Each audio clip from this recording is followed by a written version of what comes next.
Hi there, we're going to talk about circles today.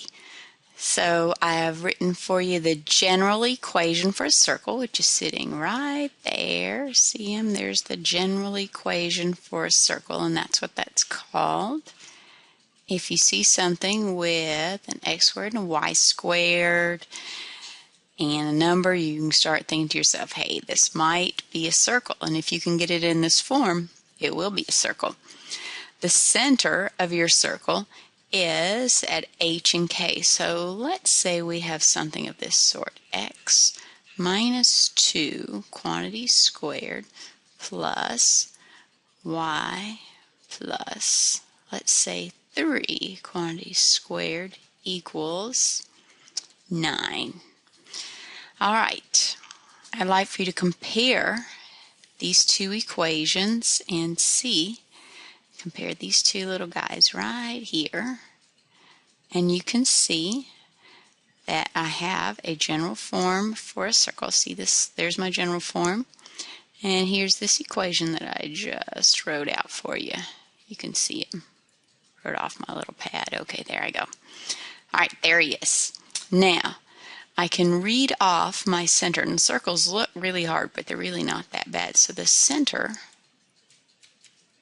is going to be at, looking at my general form, it says x minus h, and my x coordinate would be that h, and I actually have this one exactly in the form I need it, so the center would be at 2 for the x coordinate.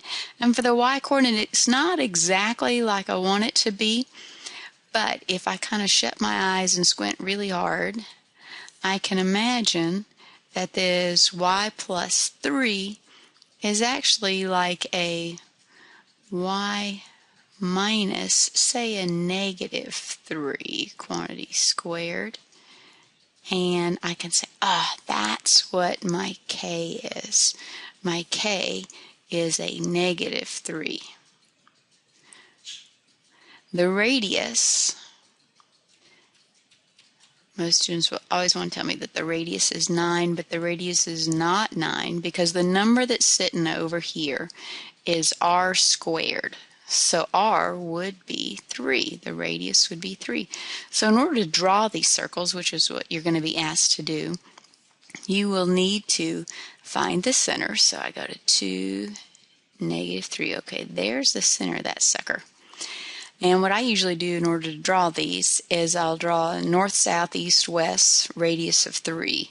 So 1, 2, 3. There's my north, south. 1, 2, 3. South, east. 1, 2, 3. West. 1, 2, 3. Now understand that these circles are going to be hard to draw. You just do the best you can. The biggest thing is just try to come out with them enough so that they don't look like a square. And that's somewhat of a circle.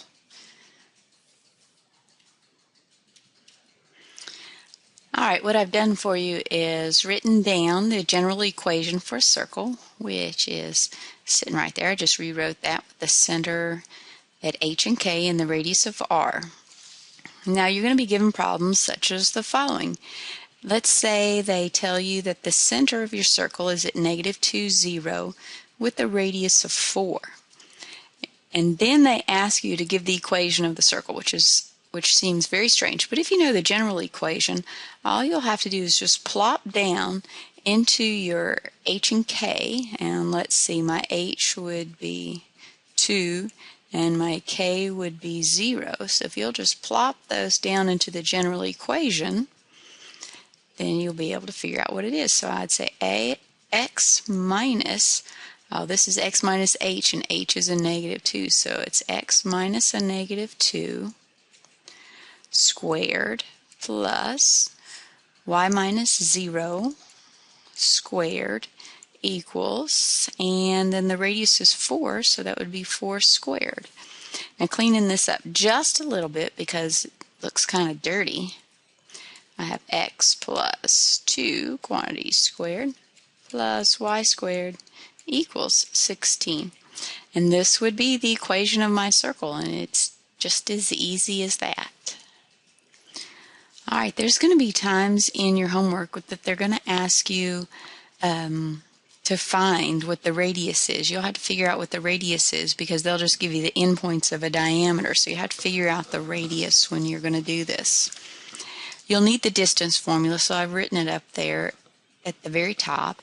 It is the difference in the x squared plus the difference in the y squared. Basically, all it is the Pythagorean theorem, if you'll remember that from previous courses, hopefully. The endpoints on a diameter, here are two endpoints. Let's just draw a really quick graph. -2, 4 would be somewhere up in here, and then 3, 5 would be like 3, and then 5 just be up in here. It would mean that you had this circle, and your circle goes through these points. Well, that's not much of a circle. Well, let's pretend. And your diameter goes all the way across. So you'll be able to get the radius, and you'll be able to find the center of the circle using this. And basically, I'm just going to show you how to use the distance formula for this, because you can get the center from that. All right. I'm going to have to choose one to be 0.1 and one to be 0.2. So if I choose this to be 0.1 and this to be 0.2, my distance formula tells me to take the x value from 0.2. So I'm going to do that. The x value from 0.2 is 3. So I say 3 minus, and then I need the x value from 0.1. That's what this right here says.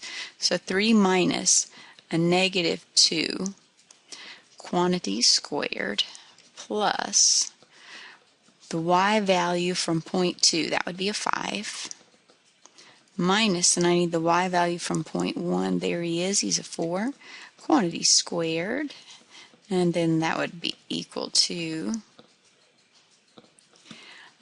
3 minus -2 is 5, squared is 25, plus 5 minus 4 is 1, square that is a 1, so it'll be equal to the square root of 26. That's going to be roughly somewhere in the neighborhood of, let's see, 4 squared is 16, 5 squared is 25, so it's going to be a little bit over 5, so it'll be 5 point something, to be a really small number. And that would be what your diameter is. So the radius would actually be half of this.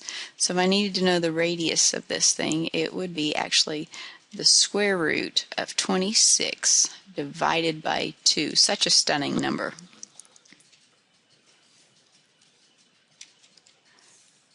All right, now in order to find the equation of a circle with these endpoints on the diameter, next I'm going to need to know how to find the exact middle point on that diameter, because the exact middle point on the diameter would be the center of the circle. In order to find the middle of the circle, you're going to take and just find the average of the x's and the average of the y. So you'll take the two x values, you'll add them together and divide by 2. So I would take -2 plus 3 and divide it by 2.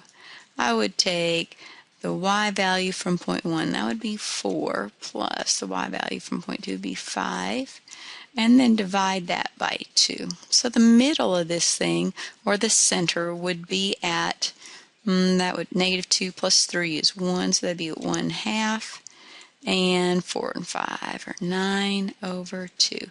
Now that's really stunning, except for that in order to do the equation for a circle, it's really not that bad. You're just plunking stuff down in there. So I'll leave the midpoint up here, the center, and I'll put my general equation for a circle back up there in just a second. All right, I'm back. I've got my circle up here. This is my general equation for a circle. I know the center, I know the radius, so I'm just going to chunk these little numbers down in here. X minus, and my h value is the 1/2, and the k value is the 9/2. Ugly numbers, but it really doesn't matter to me. X minus 1/2 quantity squared plus y minus 9/2 quantity squared equals, now I need to square this r, so it's going to be the square root 26 over 2 quantity squared.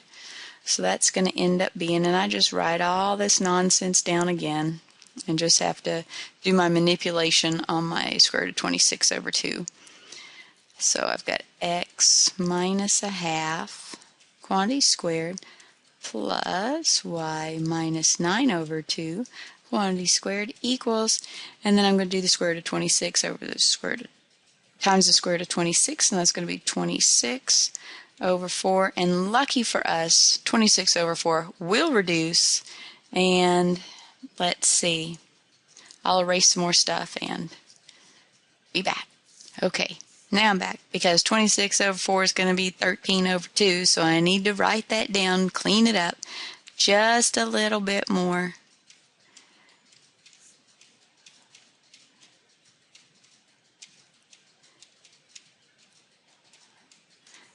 And that's our circle work. Thank you very much.